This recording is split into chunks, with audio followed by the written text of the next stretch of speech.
All right, let's talk about what it's like living your whole life in the shadow of a legend. Yeah. And that was Louis Napoleon's reality. Right. I mean, his uncle, Napoleon Bonaparte, was the Napoleon, the emperor, the conqueror, the icon. But as we're going to find out in this deep dive, Right. Louis Napoleon wasn't content to just be a footnote in history. He wanted to forge his own path. He wanted to make his own legacy. He did. And boy, did he ever. He sure did. We're going to be drawing from a YouTube video by Storia e Mythologia Illustrate Yeah. to unpack this incredible story, this surprisingly wild ride of Louis Napoleon Bonaparte from a prince in exile to a revolutionary and ultimately an emperor of France in his own right. Yeah. And it's fascinating because it's not just a tale of ambition, but it's also a look at how the echoes of revolution and the weight of a powerful family name can shape a person's destiny. Yeah. I mean, that's really what we're going to be talking about. Okay, so let's rewind to the beginning.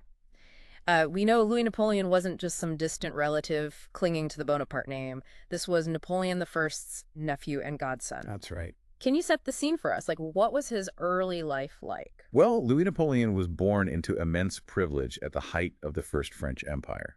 So imagine being surrounded by the aura of Napoleon's conquests, growing up with the whispers of power and dynasty in the very air you breathe. But then everything changes, right? The empire falls, Napoleon I is exiled, and the entire Bonaparte family is scattered to the winds. Whoa. I mean, that must have been a dramatic shift for young Louis Napoleon, going from palaces to practically a political refugee. Absolutely. Yeah. And, he ends up with his family first in Germany and then Switzerland. And this experience of exile, this loss of status and power, it deeply impacts him. He grows up hearing stories about his uncle, steeped in the ideas of the French Revolution and his uncle's vision of this powerful, unified France. Right. So it's like a recipe for brewing ambition. But the video mentions he had a mentor who influenced him, someone who added a different layer to his thinking. Tell me more about that. So while living in Rome, Louis Napoleon forms this very close relationship with François-René de Chateaubriand. Now, this is a prominent French writer and diplomat. Chateaubriand was a fascinating figure. He was a supporter of the monarchy, but also a key figure in the Romantic literary movement. He kind of guides Louis Napoleon's political thinking, instilling a more moderate approach compared to the fervent revolutionaries of the time. But he also nurtures in him a love for Romantic literature, Right. which adds this surprising dimension to the future emperor's character. Now, that's a fun fact I bet most people wouldn't know about Napoleon III. Right. It's fascinating how these early influences shape him, both Right. politically and personally. But clearly, exile couldn't contain his ambition forever, right? The pull of the Bonaparte legacy was just too strong. You're right. Louis Napoleon is drawn to the legacy of Bonapartism. And at this point, Bonapartism is more than just a family name. It's an ideology. It represents a yearning for strong leadership, a return to the perceived golden age of Napoleon I. And for many in France, it's this powerful symbol of national pride. So he decides to take action. He joins the Carbonari. Can you explain what that was for our listener? So the Carbonari were this secret society that was fighting against Austrian rule in Italy. Think of them like the revolutionaries of their time. Okay. And they were actively involved in uprisings and pushing for Italian unification. Gotcha. And for Louis Napoleon, this is his chance to prove himself, to step out of his uncle's shadow and fight for a cause he believes in. And he wasn't just passively involved, right? This was dangerous, hands-on stuff. Oh yeah, he was right in the thick of it, participating in these uprisings, even having to make these daring escapes. And it's during this period that he also experiences personal tragedy with the death of his older brother, Napoleon Louis. Wow, talk about a trial by fire. Exile, rebellion, family tragedy. He's experiencing a very different kind of life compared to the early years of his uncle's rise to power. And all this before he even turns 30. But these experiences, they solidify his ambition, his belief in his destiny. He's watching the political landscape of France carefully, waiting for his opportunity.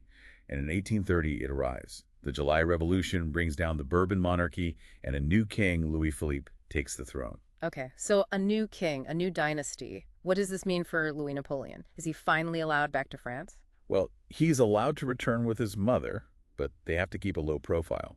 They even adopt the surname Hamilton to avoid drawing attention. But you can't hide a Bonaparte forever, can you? Exactly. Word gets out, and suddenly there's a Napoleon back in Paris. And this sparks this wave of Bonapartist sentiment, a longing for the return of the dynasty, even though it's only been like 15 years since Waterloo. So how does the public react to him being back? It's electric. There are public demonstrations in front of Napoleon I's former residence, with people mourning the emperor, and some even calling for the reinstatement of Napoleon II, Napoleon I's son, who was living in Austria at the time. Wow. I mean, the Bonaparte legacy really has staying power. It does. But I'm guessing King Louis-Philippe wasn't thrilled about this sudden surge in popularity for a rival dynasty. You're absolutely right. Louis-Philippe sees this as a direct threat and orders the Bonapartes to leave France once again. So it's back to Switzerland for Louis Napoleon. But instead of being discouraged, this exile fuels his ambition. Oh, so close yet, so far. Yeah, So he's back in Switzerland, but this time it feels different, right? He's not just biding his time, he's actively plotting. exactly. He's honing his political ideas, he's writing books outlining his vision of Bonapartism, and crucially, he's watching the political situation in France very, very closely. Smart. He senses an opportunity brewing, a chance to make his move. Okay, and what kind of opportunity is that? What's happening in France that makes him think this is his moment? Well, King Louis-Philippe's reign, despite its initial promise of liberal reform, is starting to falter. Oh. And unfulfilled promises of that 1830 revolution, coupled with economic hardship and social unrest, are just eroding his popularity. And Louis Napoleon sees this as his opening. And this is where it gets really interesting, because instead of waiting for things to play out, he decides to force the issue, right? You're right. In 1836, he attempts his first coup d'etat. He works with a sympathetic officer in the Strasbourg garrison and manages to briefly take control of the city council. He tries to launch a military takeover? Yeah. That's bold, even for a Bonaparte. It is. What was he thinking? Well, it reveals a lot about his personality, right? He's a risk taker. He's a gambler. He's utterly convinced of his destiny to rule France. But this first attempt is short-lived. French troops surround them, and Louis Napoleon is forced to flee back to Switzerland. So first coup fail. Yeah. You'd think that would be the end of it, you know? Right. But knowing what we know now, obviously there's more to come. Oh, there's so much more to come. He leaves Switzerland to avoid diplomatic problems. But laying low isn't really in his nature. He spends time in the UK, he travels to the Americas, all the while building his Bonapartist network and plotting his next move. Because for Louis Napoleon, this setback is just that, a setback, not a defeat. This guy's relentless. Yeah. So it's 1840. Louis Napoleon is back in Europe, more determined than ever. Tell me about coup attempt number 2. This one is even more daring and even more disastrous. He sets sail from the English coast with this small group of followers, lands at Boulogne-sur-Mer, and tries to rally the local garrison to his cause. And how does that go? Not well at all. The garrison remains loyal to the king, and Louis Napoleon is captured and imprisoned in the fortress of Ham. Okay. So 2 failed coups. At this point, you'd think even the most diehard Bonapartists would be saying, maybe this guy isn't our best bet. What does he do with those 6 years in prison? Well, he doesn't give up. He continues to write, further developing his political philosophy and building on his vision for France. And in 1846, he manages to escape disguised as a workman. And he flees back to England. He's still got his eye on the prize, that throne of France. This is incredible. He escapes from prison and goes right back to plotting. You have to admire his persistence. What happens next? Does he plan another coup? Well, as luck would have it, he doesn't have to wait long for another opportunity. The year is 1848, and Europe is about to be swept by a wave of revolutions. Hold on. This sounds like a major turning point. We need to pause here, let all that intrigue and adventure sink in for our listener. Yeah. When we come back, we'll dive into the 1848 revolutions and how they catapult Louis Napoleon onto the center stage of French politics. Sounds good. Welcome back. We left off with Louis Napoleon in exile, Right. With revolutions brewing across Europe. Yeah. 1848. A year. What a year. What made it such a powder keg for upheaval? Well, there were multiple factors at play, right? Economic hardship, social inequality, a growing dissatisfaction with the established order. You can kind of think of it as a pressure cooker, just waiting to explode. Yeah. And explode it did. And France was right in the heart of it, as always. What happens there? Well, King Louis-Philippe, who is already facing this waning popularity, is caught completely off guard by the scale of the protests in Paris. The National Guard refuses to support him. And he's basically left with no choice but to abdicate and flee the country. So the king is gone, the political scene is in turmoil, and enter Louis Napoleon stage left. That's right. What's his play here? He sees this as his moment, right? Yeah. The opportunity he's been waiting for. He rushes back to France. And let me tell you, his timing couldn't have been better. Yeah, right place, right time. So what's the plan this time? Does he try to seize power immediately? Well, he's learned from his past mistakes, right? Okay. This time he plays a much more calculated game.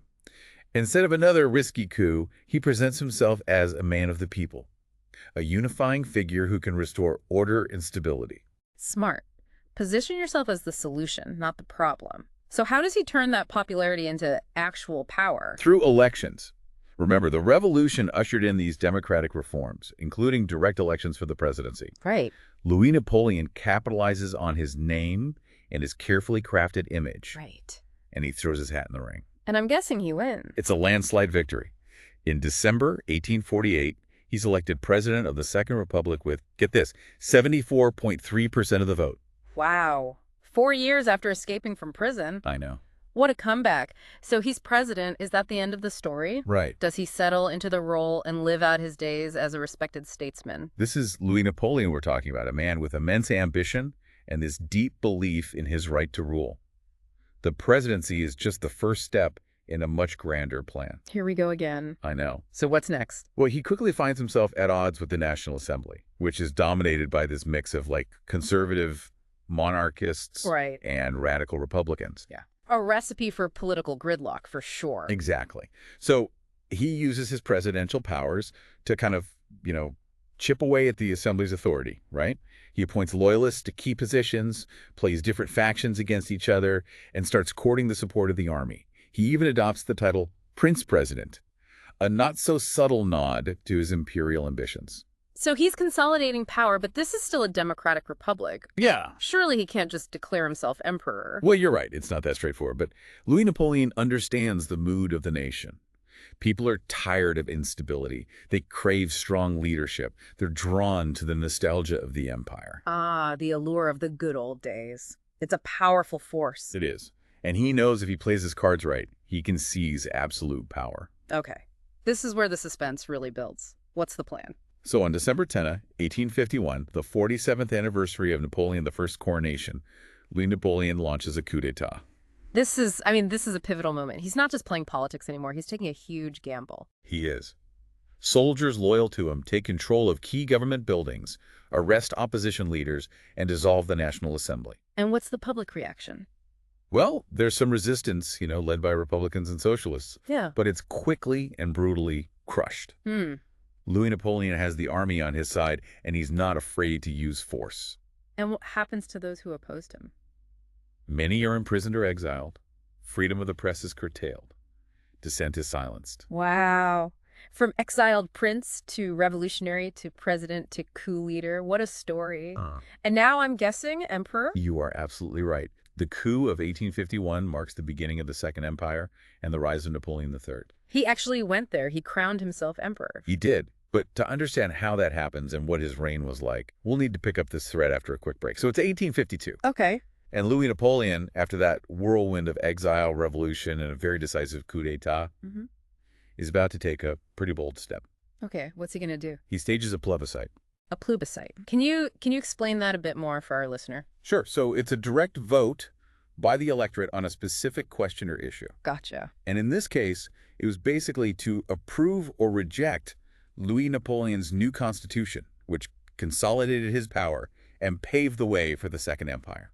So he puts it to the people. He does. The same people who less than a decade ago had embraced a democratic republic. Right. What happens? Well, the people of France, perhaps exhausted by years of instability, or maybe seduced by the promise of this return to imperial glory, vote overwhelmingly in his favor.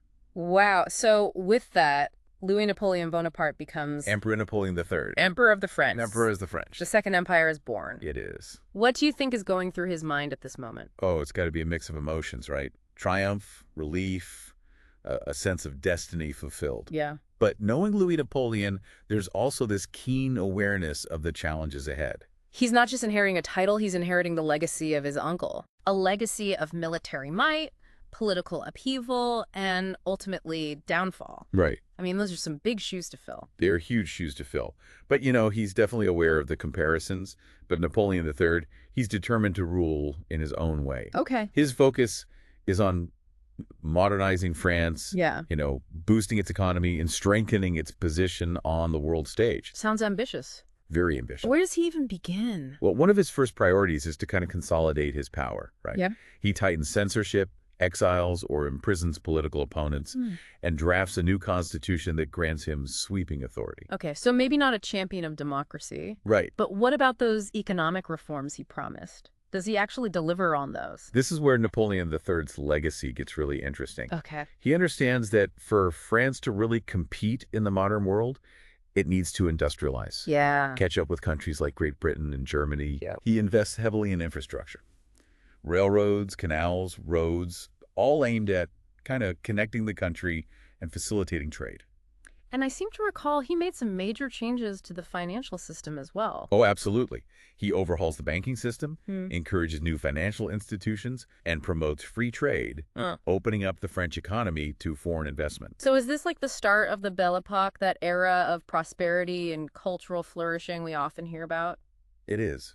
Under Napoleon III, France does experience a period of significant economic growth. Wow.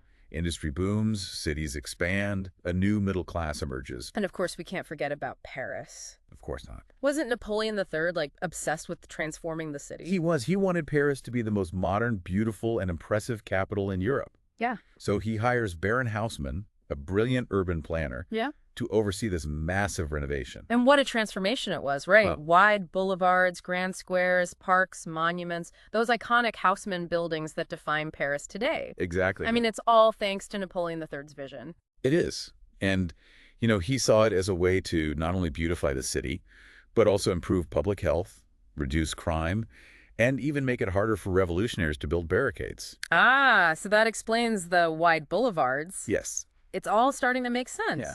So we've got the economy booming, Paris is getting a makeover. It sounds like Napoleon III is having a pretty good run as emperor. He is, for a time. What about his foreign policy? Does he try to follow in his uncle's footsteps and conquer Europe? He's much more cautious than Napoleon VI when it comes to military adventures. Okay. He knows that France can't just go around annexing territory like it's the 18th century. Right, but he still wants to project French power and influence on the world stage. Exactly. He forms an alliance with Great Britain, Wow. something that would have been unthinkable during Napoleon III's reign. Right. Together, they fight and win the Crimean War against Russia, boosting France's military standing. He also supports Italian unification, to weaken Austrian influence. And he kind of dabbles in colonialism too, doesn't he? Expanding French influence in places like Algeria and Vietnam. He does. He sees colonial expansion as a way to kind of increase French economic power and project strength globally, right? Yeah. He oversees the conquest of Algeria, the establishment of French Indochina, and even tries to install a puppet emperor in Mexico. Ah. Well, that one doesn't go so well. Yeah, the Mexican adventure, not his finest moment. Not his finest moment. But for a while, it seems like Napoleon III is riding high, right? He is. Yeah. He's modernized France, transformed Paris, expanded its empire. Yeah. You'd think he'd feel invincible. Perhaps. But as we know, history is rarely a straight line to success. Right. And for Napoleon III, the beginning of the end comes in 1870 with the Franco-Prussian War. Ah, yes, the downfall. The downfall. What leads to this war, and why is it so disastrous for him? Well, it's a combination of factors. Okay. Diplomatic blunders, political miscalculations, and, frankly, overconfidence on Napoleon III's part. He underestimates Prussia's military strength under the leadership of Otto von Bismarck and misjudges the political climate in Europe. So what happens? Is it like a swift defeat? It's a humiliating rout. Wow. Prussian forces just outmaneuver the French at every turn. Ah. And at the Battle of Sedan, Napoleon III himself is captured, effectively ending the war and bringing the Second Empire crashing down. From Emperor of France to prisoner of war, what a turn of events. What happens after his capture? Well, the Second Empire is dissolved and replaced by the Third Republic. Ah. Napoleon III is released and goes into exile in England, kind of living out the rest of his days as a shadow of his former self. It's a tragic end to a life full of ambition and drama. It really is. What's the final verdict on Napoleon III? Visionary reformer or authoritarian ruler? His legacy is complex. Yeah. Right. He was a modernizer who brought about this impressive economic and urban development in France. Yeah. But he was also an authoritarian who suppressed dissent and whose foreign policy miscalculations led to this devastating defeat. Yeah, it's incredible how one person can leave such a mixed legacy. It is. It reminds you that history is rarely black and white. It's full of shades of gray, of individuals driven by ambition, ideals, and sometimes fatal flaws. It makes you think, what would you do if you were suddenly thrust into a position of power? It's a question worth pondering. So there you have it, the story of Napoleon III, a man who lived in the shadow of a giant, yet carved his own path. Thanks for joining us for this deep dive into his fascinating and often surprising world.